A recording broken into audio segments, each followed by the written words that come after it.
Še nekaj let nazaj se je v avtomobilski industriji na veliko govorilo o samovozečih avtomobilih.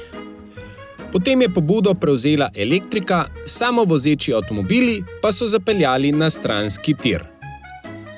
Trenutno se tako zdi, da bo naša generacija v avtomobilih težko dočakala dan, ko bo vožnja povsem avtonomna, mi pa bomo brali knjigo, gledali filme ali celo spali za volanom. Vseeno pa na drugi strani v avtomobile že prihajajo tehnologije, ki vožnjo naredijo bolj brezskrbno. Ob boku nedavnega avtomobilskega salona v Tokiu smo lahko preizkusili nekatere, z Nissanovo Ario pa smo se po tokijski avtocesti zapeljali brez rok na volanu. Sure. So the car is currently driving in ProPilot 2 mode, which is semi-autonomous, hands-off. It's using 3 cameras up here to sense the distance to the vehicle in front. It's using the radar sensors around that would typically be used for lane departure alert to sense if there's cars on the side. And it's using the 4 cameras from the around view monitor to also see all of the vehicles around. When there's the blue illumination, it means complete hands-off. When it's using the green, it's saying please take the wheel. If you need to change lane, it's asking you then to take the wheel and to take control.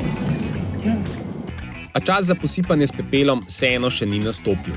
Aria je sicer sama nadzirala promet okoli sebe, a to samo ob določenih pogojih in na primernem cestnem odseku. Predvsem pa Nissanov sistem za samodejno vožnjo ProPilot 2.0 v prvi vrsti omogoča enostavnejšo, udobnejšo in manj stresno vožnjo na avtocestah. Moram pa priznati, da je bila vožnja po tokijski obvoznici brez rok na volanu zanimiva in res manj stresna izkušnja.